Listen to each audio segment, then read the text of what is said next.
What happens when you cross the pure insanity of the Borderlands franchise with the high fantasy of Dungeons and Dragons? You get the splendid lunacy that is Tiny Tina's Wonderlands. Introduced originally in the Assault on Dragon Keep DLC to Borderlands 2, coincidentally my favorite expansion content to any game ever, the game bunkers and badasses as stomping grounds and fantasy playground of everyone's favorite explosives expert, Tiny Tina. Considering that Tina is, to put it gently, extremely unhinged, we get to experience exactly what her beautifully demented imagination has in store for us. But after the messy beginnings of Borderlands 3, was Gearbox able to find their footing and give us a rabid Borderlands and Tiny Tina fans the game that we were hoping for? Hey everyone, I'm LittleBobby, and today I'm here to bring you the 5-9 Gaming Direct review of Tiny Tina's Wonderlands. Now, I usually write a lot of these reviews here for Direct, but when I heard we were going to review Tiny Tina's Wonderlands, I knew that I had to be the one to present this review. I even had to fight Talon for it, and it was not pretty. But once I triumphed, I got to playing, and wow, is there a lot to talk about. Before we start, there's just one thing we have to do. Roll for initiative, suckas!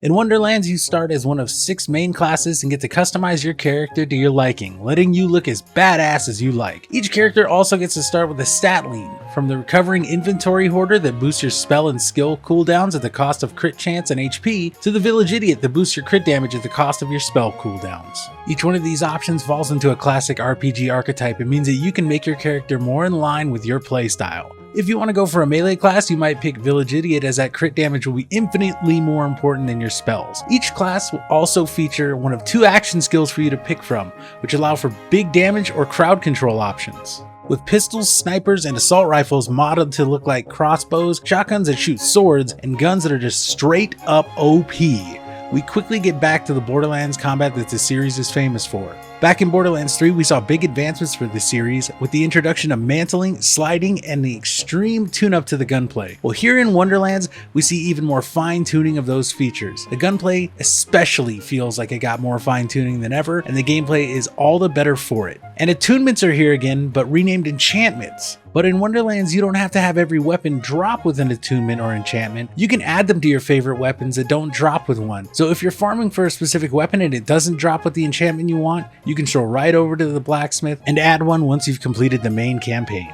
And you'll want to do just that because it's the enchantments that are the secret sauce that let your characters fuck shit up. Bobby, you can't say that in a review. We're gonna have to bleep you out, man. Seriously?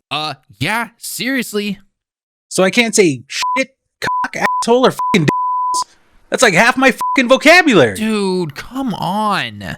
Anyways, enchantments allow you to customize your character into the realm of being almost game-breaking. On my first character, a spell shot, I'm using the action skill that allows me to use 2 spells at once, and the combination of my Buffmeister and powerful lightning spell let me buff myself to being almost godlike. The enchantments in all my gear are tuned so that I get a certain percentage of buff to one damage type or another each time I cast a spell, which lets me then amp up my damage to hundreds of thousands per shot. Each class can use different enchantments to buff their damage on spell cast or action skill to make sure they're able to make the most of their weapon and skill damage and boost it to levels that let them tackle the game's hardest content, the Chaos modes. In Wonderlands, the Chaos modes replace the Mayhem levels of Borderlands 3, and instead of the wild modifiers, you end up with enemies that just do an insane amount of damage. I love this change as it makes the general world and boss farming so much more palatable. Instead of every place you go having enemies that are followed by shield buddies that block all damage until they're destroyed, or enemies that are purely immune to a specific type of damage, you just get bullet sponges that hit like a truck. That's not too bad though, as with some of these builds that the Borderlands community is already coming up with, you get to tear through them like the Platinum Chin tears through SpongeBob memes. Look no further than the Chaos Chamber,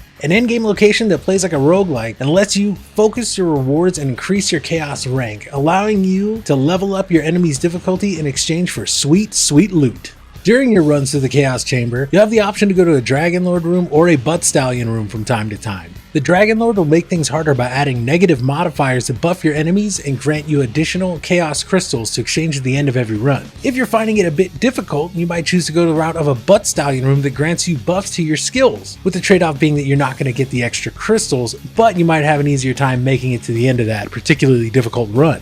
And at the end of every run, you're granted a loot chest and access to the Barf Bunnies, which will let you target a specific type of loot that you might be looking for in order to increase the power of your build. If you're looking for a specific pistol or necklace that might increase your character's power, this brand new endgame takes away a lot of the monotony of the Borderlands endgame of the past by letting you pick exactly the kind of loot that you want to drop. In Wonderlands, you get options. Farm a single boss for the chance at their specific drops, or do some Chaos Chamber runs and get a number of drops to sort through. One small request I do have is that they find a better way to sort the loot if you're hitting a single bunny repeatedly, because the piles of loot get so unruly that it becomes impossible to sort through after 5 or 6 drops from a single bunny.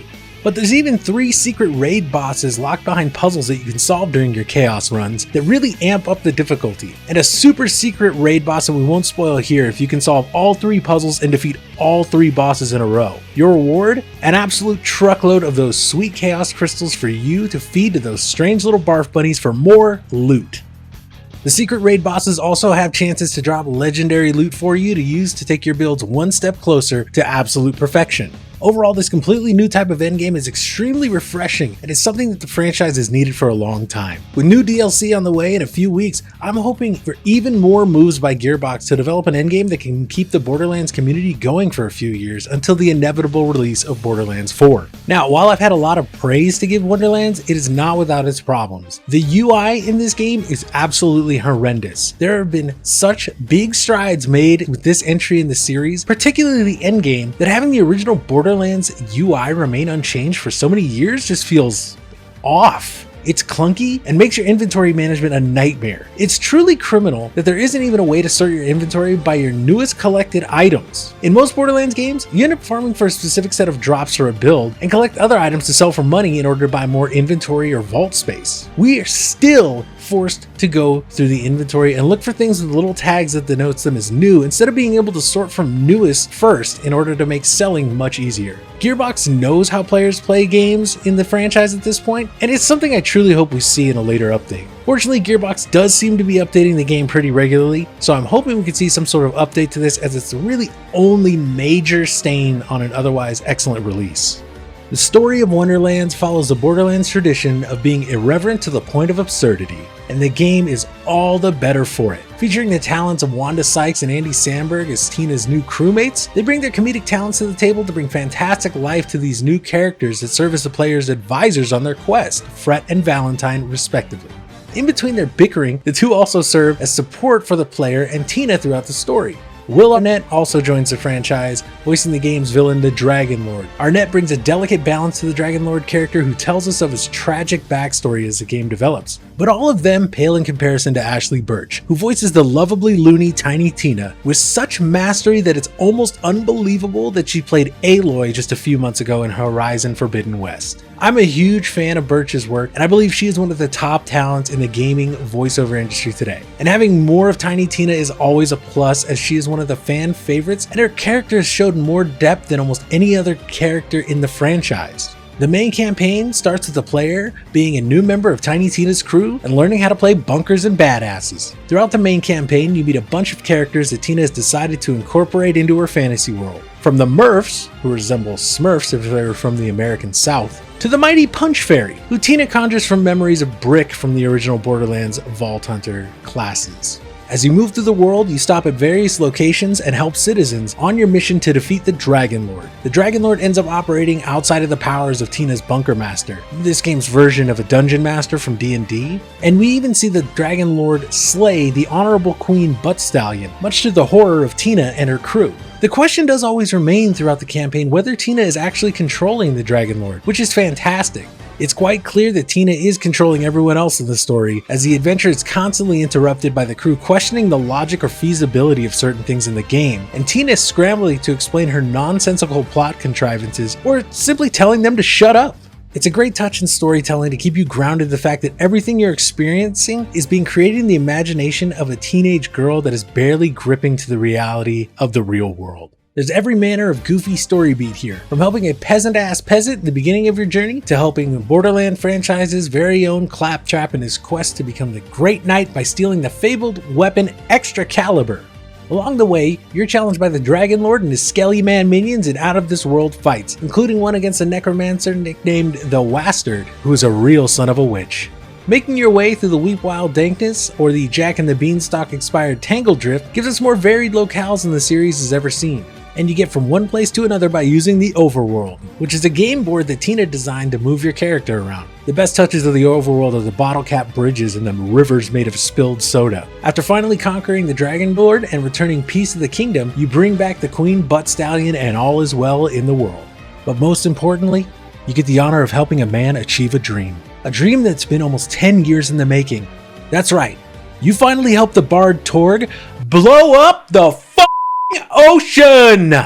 As I said before, Assault on Dragon Keep is one of my favorite DLCs of all time, and this is quite possibly one of the best payoffs to a gag that I've ever seen in a video game. I'm so happy they brought Torg back for another entry in the series because he's been my favorite character in Borderlands since his introduction in Borderlands 2. Tiny Tita's Wonderlands isn't without its problems, but it's a great entry into the Borderlands franchise and probably the best game in the franchise since Borderlands 2. It definitely fixes a lot of the major issues people had with Borderlands 3, mainly the storytelling and the endgame. And while the UI definitely needs a complete overhaul, fans of looter shooters will definitely enjoy the looting and shooting here in Wonderlands. The Borderlands series is what made me a huge fan of the looter genre. And there's something magical about starting a new character and creating the perfect build for your playstyle by hunting down all the precious loot your heart can stand to farm for. On top of that, the performances by the cast take every character to their absolute peak, with Will Arnett and Ashley Birch really delivering some of the greatest performances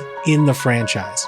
That's not to take anything away from Wanda Sykes and Andy Samberg though, whose supporting roles round out the main cast and add some great comedy to the whole game. The Borderlands franchise is one that's always been near and dear to me, and I'm so happy to have more characters to play and more loot to collect in this universe. Wonderlands is one of my favorite games released this year so far, and if you're a fan of comedy in games and like to RPG to the fullest, I definitely recommend that you check it out. It's got great gunplay, lovable characters, and a solid endgame that really feels like something new and fresh for the franchise. I cannot recommend Wonderlands highly enough for fans of the franchise, especially knowing that Gearbox will probably support the game with additional content over the next few years. Personally, I'm giving this a 9 out of 10, with 1 point being knocked off for the really bad UI. But I promise you, the rest of the game absolutely makes up for that. Well, what do you think about the newest entry in the Borderlands franchise? Have you been venturing through the Wonderlands yourself? Gotten any crazy lucky drops? Let us know in the comments section down below. And don't forget to subscribe for more of our news, reviews, and all things gaming here on 5-9 Gaming Direct. I'm LittleBobby, and I hope we see you soon.